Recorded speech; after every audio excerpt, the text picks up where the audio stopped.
गेले 2 दशक मी कुंभार व्यवसाय करतोय आणि माझ्या 7 ते 8 पिढ्या झाल्या कुंभार व्यवसायामध्येच पूर्णतः झोकून काम करणारे माझी पिढी आहेत किंवा माझे वंशज आहेत. वर्षाची सुरुवात जर आपण बघितली गेली तर वर्षाच्या सुरुवातीलाच आपल्याला संक्रांतीचा सण असतो. संक्रांतीच्या सणामध्ये काय करतात कुंभार समाज की छोटी छोटी जे लोटके असतात त्यांना मातीच्या भांड्याला लोटकं म्हणतात. ते भांडी प्रत्येकाच्या घरामध्ये दिली जातात, त्याचं पूजन केलं जातं, औक्षण केलं जातं आणि वौसा म्हणून लोक त्याला पुजतात. म्हणजे एक धार्मिकता त्यामध्ये दिसून येते कुंभार समाजामध्ये.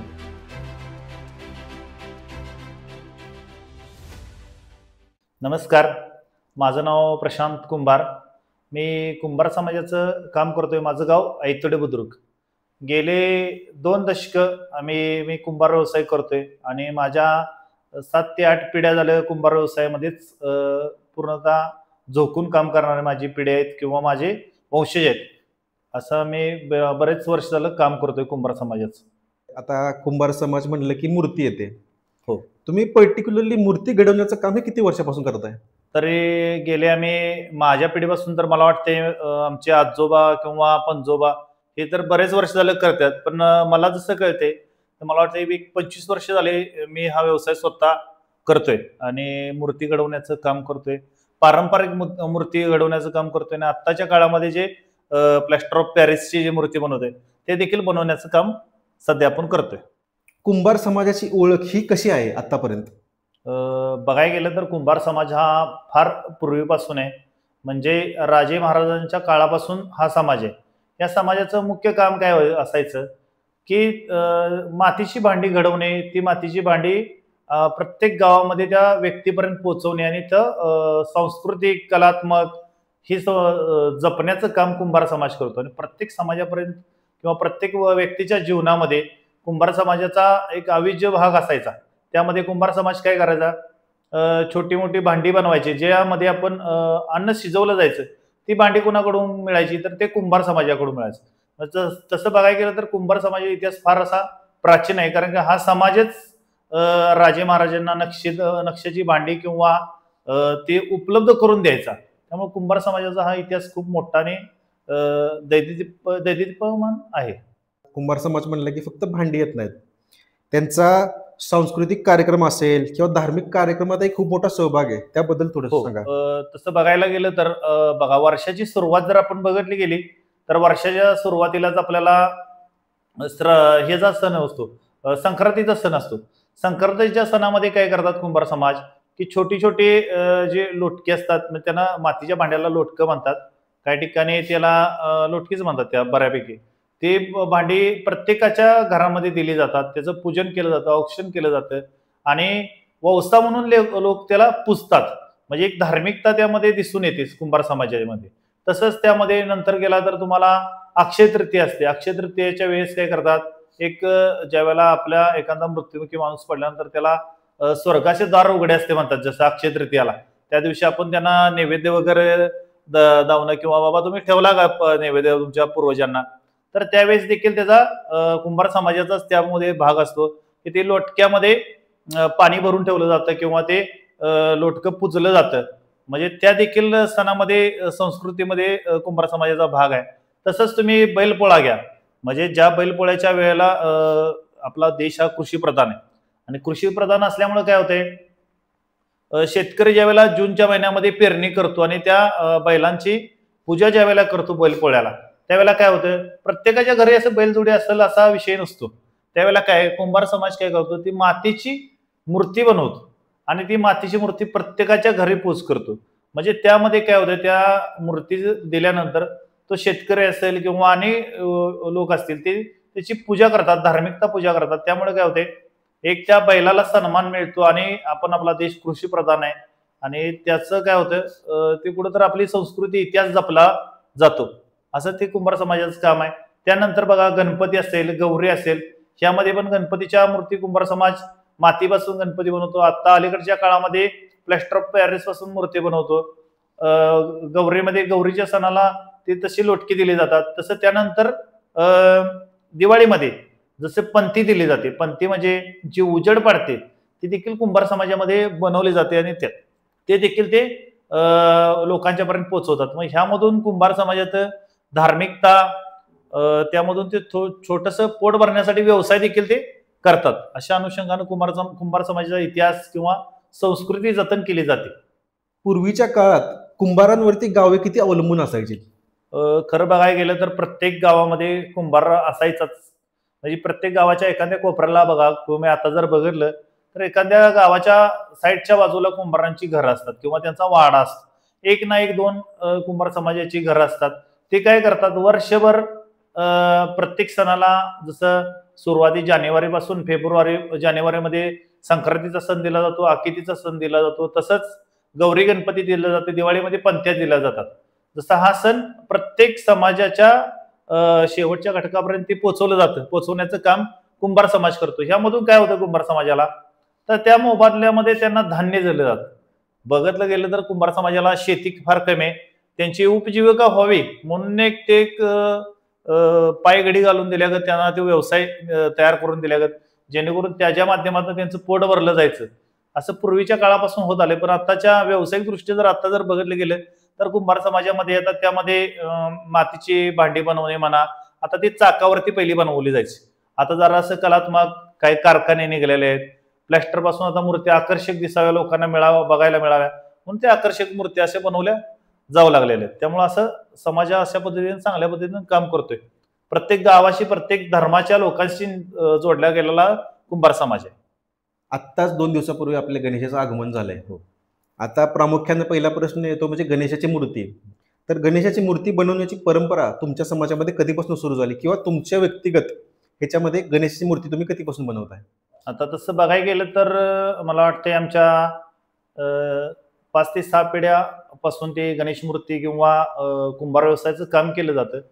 तर त्यामध्ये कसं, आता अलीकडच्या काळामध्ये मला वाटतं की 20-25 वर्ष झालं मी त्या व्यवसायामध्ये काम करतोय. त्या अनुषंगाने जर बघितलं तर पहिल्यांदा आम्ही मातीच्या मूर्ती बनवण्याचं काम केलं. आता जसं जसं जास्त मागणी मिळू लागली, त्यामुळं त्यात आपण प्लॅस्टर पासून मूर्त्या बनवण्याचं काम सध्या तरी चालू केलेलं आहे. मूर्ती तयार करत असताना मातीची निवड असेल किंवा मोल्डिंग असेल किंवा त्याचं रंगकाम असेल, हा सगळा प्रवास कसा असतोय? तसं बघायला गेलं तर सध्या जुन्या पद्धतीने जर बघायला गेलं तर मूर्तीचं काम हे कसं, शाडूच्या मातीपासून मूर्ती बनवली जायची पहिली. तर शाडू कुठं मिळायचे, तर डोंगर कपाऱ्यामध्ये ते आपण हुडकून आणली जायची माती. मग तिथून आणतो माती आम्ही. ती माती आणल्यानंतर ती वाळवली जायची. वाळवायची, नंतर परत त्या मातीमध्ये ती भिजवून थोड्या दिवस ठेवायला लागते. त्यामध्ये कापूस घालून ते खलावी लागते. म्हणजे त्याचं एक मळण करावं लागतं, एकसारखी माती करावं लागते, ज्यामुळे काय मूर्ती सुपीक आणि चांगल्या प्रकारे बनवतात. ते म्हणजे त्याचं आता सोंड असेल, त्याचं कान असतील किंवा ह्या गोष्टी अतिशय उत्तम पद्धतीने त्या साकारता येतात. त्यासाठी आपल्याला त्या मातीचा उपयोग अशा पद्धतीने करतो. आणि जसं आता अलीकडच्या काळामध्ये कसं, कलियुगामध्ये जास्तीत जास्त मूर्त्या आकर्षक पाहिजे आहेत, मोल्डिंगमध्ये पाहिजे आहेत, वेगवेगळ्या प्रकारच्या पाहिजे आहेत. म्हणजे आता समजा कुणाला वाघावली पाहिजे आहे, कुणाला मोरावली पाहिजे आहे, कुणाला स्वामींच्या रूपातली पाहिजे आहे. तर त्यामध्ये काय व्हायला लागलं, जशी मागणी असेल तसं आपण त्यामध्ये प्लॅस्टरमध्ये करायला चालू केले. आणि प्लॅस्टरमध्ये कसं होते, कमी वेळामध्ये मूर्ती साकारता येते. म्हणजे आपण प्लॅस्टर तयार करायला एक 5-10 मिनिटं लागतात आणि 5-10 मिनिटांनंतर त्या मोल्डिंगमध्ये वाचल्यानंतर एक 10-15 मिनिटांमध्ये मूर्ती तयार होते. म्हणजे एक 20 मिनिटांमध्ये एक मूर्ती तयार होते. असं त्या पद्धतीने ती मूर्त्या तयार होतात. आणि त्याचं रंगकाम बघायला गेलं तर पहिल्या काळामध्ये ज्यावेळेला मातीच्या मूर्ती, शाडूच्या मूर्ती करायच्या, त्यावेळेला काव असायची. ज्या काव रस्त्यावरती बारीक केली जायची, ते चाळ्यामध्ये चाळली जायची आणि त्यामध्ये परत पाणी घालून त्याचा रंग केला जायचा. मग त्यामध्ये वेगवेगळा रंग, चुना वगैरे टाकून वेगवेगळं रंग केलं जायचं आणि ते रंग देऊन त्या पद्धतीने मूर्ती साकारली जायची. मग त्याला फार वर्ष त्याला त्याचा काळ काढला तर 50 वर्षाच्या मागचा काळ आहे, त्यामध्ये ते केलं जायचं. पण अलीकडच्या काळामध्ये रंगरंगोटी, वेगवेगळे कलर आले, डिझाईन आल्या, नक्षी आले, कापड आले, त्यामुळे जसं लोकांना पाहिजे, काही लोकांना आकर्षक मूर्त्या पाहिल्या आहेत. आता सध्या बघायला गेलं तर कपडे घातलेले किंवा फेटा घातलेला अशा पद्धतीच्या जशा मूर्ती मागणी आहे, तशा पद्धतीने त्या मूर्त्या आता अवेलेबल करावं लागतात. कारण की लोकांना जे पाहिजे ते आपल्याला द्यावं लागतं. मूर्ती बघितल्यानंतर आपल्या धर्मात असं म्हणतो की आपण दगडालाही देव मानतो. बरोबर आहे. तर त्याच्यामध्ये कुठली धार्मिक कारणं आहेत, कुठली शास्त्रीय कारणं आहेत, की जी आपल्याला लक्षात ठेवायला पाहिजे, की मूर्तीमध्ये ह्या गोष्टी पाहिजे. प्रथमतः ह्याच्यामध्ये आपण उदाहरण घेतोय गणेशाची मूर्ती. तर आता आपण गणेशाची मूर्ती बनवताना कसं आहे, गणेशाची मूर्ती बनवत असताना मूर्ती ही एकदम साधी आणि सोपी असावी, जेणेकरून त्या मूर्तीमध्ये कसं बसण्याचं सिंहासन आहे ते मूर्तीचं पूर्ण असं सॉफ्ट असावं किंवा एक छान पद्धतीचं असावं. त्याचं कान असणार आहे ते लंबोदर असावं, म्हणजे मोठे कान असावे, जसे हत्तीचे कान असतात तसे कान असावे. सोंडी त्याची उजव्या बाजूला असावी. त्याचा उजवा हात हा प्रसन्न मुद्रेत असावा, म्हणजे आशीर्वाद दिल्यासारखा असावा. एक हात हा मोदक असणारा असावा. त्याची बैठक ही एकदम साध्या पद्धतीची असावी. असं जर गणेश मूर्त्या बनवल्या तर ते जशी गणेशाला आपण पूर्वीच्या मंदिरामध्ये जर मूर्त्या बघल्या गणेशाच्या तर तशा पद्धतीच्या आहेत. आणि तशी मूर्ती ते धार्मिकता किंवा त्याची संस्कृती त्यामध्ये दिसून येते. पुढचा प्रश्न मला तुम्हाला असा विचारायचा आहे, तुम्ही जसं मगाशी बोलताना बोललात की प्लास्टर ऑफ पॅरिसने तुम्ही मूर्त्या बनवता. हो. तर प्लास्टर ऑफ पॅरिसमुळे पर्यावरणावरती कुठं हानी होते का, ह्यावर तुमचं काय मत आहे? काय आहे माझं मत, काय प्लॅस्टर ऑफ पॅरिस हे एक आता बघायला गेलं तर मूर्त्या बनवणं, आपण मूर्ती एक थोड्या दिवसाचा, एक 10 दिवसाचा सण आहे आपण गणपतीची मूर्ती, पण पारंपरिक पद्धतीनं एवढ्या लोकांना आपण त्या मूर्ती अवेलेबल करू शकत नाही किंवा देऊ शकत नाही. प्रत्येक घरापर्यंत चिखलाची मूर्ती किंवा शाडूची मूर्ती पोच करू शकत नाही. तर त्याला प्लॅस्टर म्हणून नाही. प्लॅस्टर बघायला गेलं तर तुम्हाला आता ते काही पर्यावरणाच्या हानिकारक पण म्हणता येणार नाही आणि ते चांगलाही देखील म्हणता येणार नाही. पण प्लॅस्टर काय असं प्लॅस्टर ऑफ पॅरिसनं हानिकारक असा काही विषय नाही. कारण की तुम्ही जर बघितलं तर आपला जो फिल्टर असतो त्या फिल्टरमध्ये जर बघितलं तर त्या कांड्या ज्या असतात त्या प्लॅस्टरच्याच असतात आणि ते शोषून घेतात. मग ही तर गणेशाची मूर्ती आहे. बरं, गणेशाचं आगमन हे आपण कशाला, स्वागताला किंवा संकट निवारण करण्यासाठी त्याचं 10 दिवसाचं आपण स्वागत करतो. आता बरेच कारखाने केमिकल सोडतात, सगळं सोडतात, त्यावेळेला कुठं प्रदूषण लोकांना दिसत नाही. आणि ह्या 10 दिवसाच्या कार्यक्रमात एका दिवसामुळे एवढं मोठं प्रदूषण होतं, हे तसं माझ्या मते तर चुकीचं आहे. प्लॅस्टरवरती सरकारने खरं तर बंदी घालू नये, कारण की हा इतर टायमाला त्याच्यावरती बंदी घालावी, पण मूर्तीकारांच्यासाठी तर ते घालू नये. कारण की सण, आपला इतिहास, संस्कृती जर जतन करायची असेल तर प्लॅस्टर देखील आवश्यक आहे, प्लॅस्टर ऑफ पॅरिस. आणि त्या कमी वेळामध्ये प्रत्येकाच्या घरापर्यंत मूर्ती आणि तिची आस्था, प्रेम हे जपलं जाईल. तर ते माझ्या मते प्लॅस्टर हे योग्यच आहे. गणेशाच्या मूर्तीचं आध्यात्मिक महत्व किती आहे? आता गणेशाची मूर्ती बघितली गेली तर फार प्राचीन काळापासून गणेशाला प्रथम आपण पूजतो किंवा मान आहे. जसं आपल्या देवदेवतामध्ये स्त्रीला सुरुवात केली जाते, तसंच ती गणेशाची सुरुवात करूनच कुठल्याही व्यवसायाची किंवा कशाची सुरुवात केली जाते. त्यामुळे त्या मूर्तीला खूप मोठा मान किंवा त्याला इतिहास किंवा त्याची संस्कृती बघितली जाते. तर मूर्तीमध्ये काय होते, ज्यावेळेला मूर्ती घडवली जाते तर त्या मूर्तीमध्ये जो कुंभार समाजाचा कलाकार आहे तो आपला जीव ओतला जातो. म्हणजे त्या मूर्तीमध्ये प्राण आणल्यासारखा त्याच्यामध्ये तो काम करतो. त्याचं डोळा असतील रेखाटणं किंवा त्याच्यामध्ये रंगरंगोटी करणं, हा त्याच्यामध्ये एक प्रकारचा त्याच्यामध्ये जीवच आणल्यासारखा तो काम करत असतो. त्यामुळे ती मूर्ती अतिशय सुंदर किंवा सुबक दिसते आणि ती प्रत्येक प्रसन्न मुद्रेत प्रत्येकाच्या घरामध्ये जाते. आणि ज्या त्या व्यक्तीच्या आयुष्यामध्ये काही संकट असतील किंवा काही त्याला दुःख असेल ते त्या 10 दिवसामध्ये निवारण्याचं काम ते गणपती करतो. अशा पद्धतीने त्या मूर्तीचं आध्यात्मिक महत्व आहे. जेव्हा तुमच्याकडनं लोक गणेशाची मूर्ती घरी घेऊन जातात तर तुमच्या मनात काय भावना असतात? ज्यावेळेला मूर्ती भक्त घेऊन जातात घरी तर आम्हाला गेले 3, 4, 5 महिने ती मूर्ती आम्ही बनवतो आणि बनवल्यानंतर ती एकाच दिवसामध्ये ते लोक आपल्या घरी घेऊन जातात. त्यावेळेला एक तर आनंद झालेला असतो की तो एवढ्या दिवस झालं, एक निराशामध्ये पण असतो की एवढ्या दिवस त्या मूर्ती 50 वेळा आम्ही त्या मूर्तीला हात लावलेला असतो आणि तीच मूर्ती त्या दिवशी आपल्याला एका भक्ताला द्यायची असते किंवा त्या येणाऱ्या प्रत्येक लोकांना द्यायची असते. ती मूर्ती देण्यामागं एक आनंदाचा भाव असतो की ती मी बनवलेली मूर्ती त्याच्यात मंदिरामध्ये जाणार आहे किंवा त्याच्या घरामध्ये जाणार आहे, त्याचे असणारे संकट जो गणेश दूर करणार आहे आणि त्याचा आनंदाचा तो त्याच्या चेहऱ्यावरती जो भाव असतो तो खूप एकदम बघण्यासारखा असतो त्या दिवशीचा. आणि त्यामुळे ते आम्हाला मन समाधान मिळते की बाबा आपण केलेली मूर्ती कुणाच्या तर घरामध्ये किंवा कुणाच्या देवारामध्ये बसते आणि त्याचा सारखा आनंद कुठेही नाही. मूर्ती बनवणं ह्याच्यासाठी तुमचा व्यावसायिक दृष्टिकोन कसा आहे किंवा त्याला सेवा म्हणून तुम्ही कसं बघता? आता मूर्ती बनवणं आणि सेवा दृष्टिकोन जर बघितलं गेला तर मूर्ती बनवणं हा व्यवसाय आहे. जर व्यवसाय दृष्ट्या बघितलं तर काय होते, कुंभार समाज हा पूर्ण मागासलेला आहे आणि त्यामध्ये काय त्या समाजाला कुठेही शेती नाही किंवा काय नाही.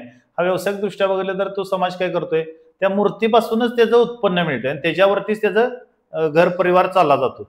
आणि सेवा जर म्हणाला तर काय होतंय, हा समाज एक आपलं संस्कृती किंवा आपला हे इतिहास जतन करण्यासाठी त्या मूर्तीमध्ये चांगल्या पद्धतीची मूर्ती बनवणं, ती शाडूची बनवणं, प्लॅस्टरची बनवणं आणि ती मूर्ती सेवाभाव म्हणून कमी खर्चामध्ये त्या लोकांना देणं किंवा त्यांच्यापर्यंत पोहोचवण्याचं काम करतो. आता वेगवेगळ्या गावामध्ये नेऊन त्या पहिल्या काळामध्ये मूर्ती लोक घरातनं न्यायची किंवा त्या प्रत्येकाच्या घरी जाऊन पोच केली जायची.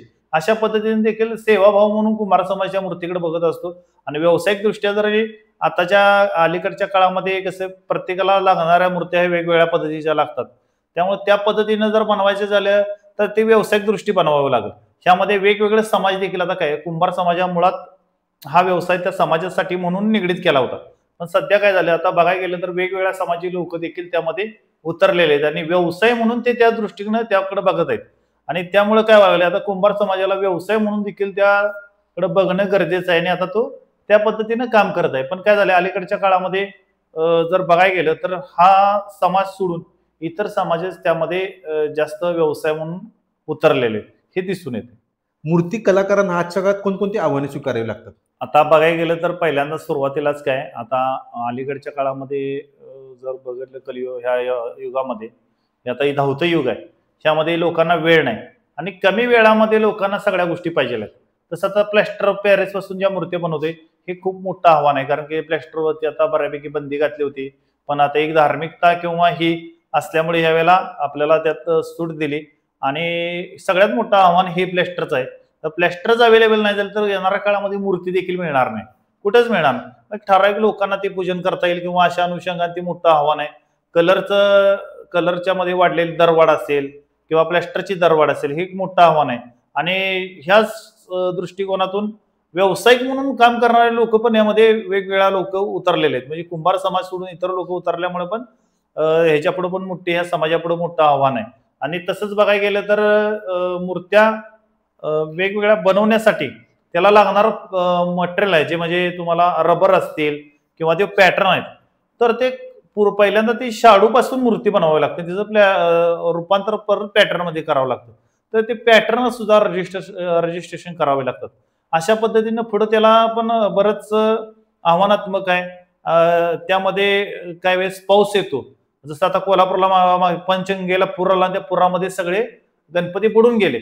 मग त्या पूर्णतः त्या कुंभार समाजाच्या लोकांचं त्यावेळेला तोटा झाला, नुकसान झालं. ते भरून न येण्यासारखं आहे. म्हणजे एक वर्षभर तो कुंभार समाज चांगलं काम करतो, आपला जीव ओतून सगळं त्यामध्ये तयार करतो. असा अचानक महापूर आला किंवा काय आलं तर त्या मूर्त्या बुडून जातात आणि ते जागा तिथं बुडल्यानंतर ते खूप मोठं त्याचं नुकसान होतं. ही जो देखील कुंभार समाजापुढे परिस्थिती आणि आव्हान खूप मोठे. आजच्या आपल्या आधुनिक काळामध्ये मशीनने सुद्धा मूर्ती बनवली जाते आणि आपल्या समाजामध्ये हाताने सुद्धा मूर्ती बनवली जाते. मग ह्याच्याकडे लोकांचा बघण्याचा कल कसा आहे? आता जर बघायला गेलं तर पहिल्या काळामध्ये हाताने बनवलेल्या मूर्त्या, एक समाज कमी होते, लोक कमी होते, लोकसंख्या कमी होती आणि घरांचं विभाजन कमी होतं. त्यामुळे एका घरामध्ये एकच गणपती बसवलं जायचं. कुटुंब पद्धती त्यावेळेला एकत्र राहायची, त्यामुळे एक गणपती खूप होता. पण आता कुटुंब पण भरपूर झालेले आहेत आणि लोकांना आता गणपती पण प्रत्येकाचा वेगवेगळा बसवला जातो. आणि त्या अनुषंगाने जर मातीचा गणपती किंवा शाडूचा गणपती बघायला गेलं तर त्याला खूप मोठं कष्ट आहे आणि ती बनवण्यासाठी मूर्ती बराच काळ वेळ लागतो, ती वाळायला लागते. तसं प्लॅस्टरचं नाही. प्लॅस्टर कमी वेळामध्ये मूर्ती बनवता येते, आकर्षक असते, वेगवेगळ्या मोल्डमध्ये ती बनवता येते, वेगवेगळ्या डिझाईनमध्ये बनवता येते. जसं की उंदरावरची असेल, हत्तीवरची असेल, वेगवेगळ्या प्रकारच्या आपण ते बनवू शकतो. आणि ह्या मूर्त्या बनवल्यामुळे काय होतं, आता काही लोकांना कलियुग ह्या युगामध्ये कसं आहे, मॉडर्न ट्रॅप म्हणजे कसं एकदम अतिशय आकर्षक सुंदर अशी मूर्ती पाहिजे असते. म्हणजे त्यामध्ये त्या मूर्तीला कपडे असतील, त्यांना केस घातले जातील, अशा अनुषंगाने त्या मूर्त्या मागितल्या जातात. त्या पद्धतीनं त्यांना ती मूर्ती द्यावी लागते. मग ते एक जसं युग आहे त्या पद्धतीनं ते बनवावं लागतं. ही कला आपण पुढच्या पिढीला देतोय आणि पुढच्या पिढीनं ती कला जोपासावी ह्याबद्दल तुमचं काय मत आहे? तसं बघायला गेलं तर ही कला परंपरेनं आता माझ्या आजोबा पणजोबा आणि माझ्या वडिलापासून माझ्याकडे आली. तशीच मला पण वाटते की माझी ही कला जोपासली जावी किंवा ती जतन केली जावी. म्हणून मला येणाऱ्या काळामध्ये माझ्या मुलींना असतील त्यांना शिकवलं पाहिजे की ही आपली कला आहे, ही आपली संस्कृती आहे आणि ही आपण जतन केली पाहिजे. अलीकडच्या काळामध्ये काय झाले, नोकऱ्या हे याला लागलेला आता काय होतं, हा व्यवसाय कुंभार समाजाचा काय कालमर्यादित आहे, थोड्या दिवसासाठी. त्यामुळे आता ह्या समाजात मध्ये पण असं दिसून आलं की नोकरी किंवा वेगवेगळ्या व्यवसायाकडे लोक वळलेले आहेत आणि हा कलात्मक जर बघायला गेलं तर हळूहळू ते मोडीच निघाले. म्हणजे जे पारंपरिक जे होतं ते हळूहळू आता मोडकळीस यायला लागले. तर ही जतन करणं काळाची गरज आहे. जे कुंभार समाजाचं अस्तित्व किंवा इतिहास आहे तो जतन जर करायचा झाला तर ह्या पुढल्या पिढीला मला ते दावावं लागणार आहे की माती चाकावरती काम कसं करायचं किंवा ही माती कुठली वापरायची किंवा ती माती कुठल्या प्रकारची आणल्यानंतर मूर्ती सुबक होते, ही माझ्या येणाऱ्या पुढल्या पिढीला जर मी ती शिकवू शकलो किंवा देऊ शकलो तर ती माझी असणारी कला किंवा ही जतन केली जाईल. आणि त्याच्यासाठी मी काम करतोय आणि माझ्या मुलींना देखील मी शिकवण्याचं काम करतोय सध्या. आता पुढचा माझा शेवटचा प्रश्न आहे तुम्हाला. गेले बरेच दशक किंवा बरेच वर्ष तुम्ही ह्या व्यवसायात आहात किंवा ह्या सेवेत आहात, तुम्हाला आलेला एक असा विशेष अनुभव जो आमच्या प्रेक्षकांना तुम्ही सांगू इच्छिता? तसं मला खूप अनुभव आलेत, पण एक असा अनुभव आलाय की एक माझा मित्र आहे आणि ज्या वेळेला तो मूर्ती त्याच्या घरामध्ये बसवली जायची नाही, मग तो प्रत्येक वेळेला म्हणायचा, माझ्या घरी यायचा, मंडळात यायचा, मला म्हणायचा की माझ्या पण घरी मूर्ती बसवायची आहे आणि मला बसवली जात नाही किंवा मला ती एक खंत आहे आणि ती मूर्ती माझ्या घरी बसवावी. पण तुम्हाला आमच्या घरी कधीच मूर्ती बसवलेली नाही आणि ती माझ्या जर घरी तू मूर्ती आणून जर मला ती दिलीस किंवा ती माझ्या घरामध्ये बसवलीस तर त्याच्यासारखा आनंद नसणार आहे मला.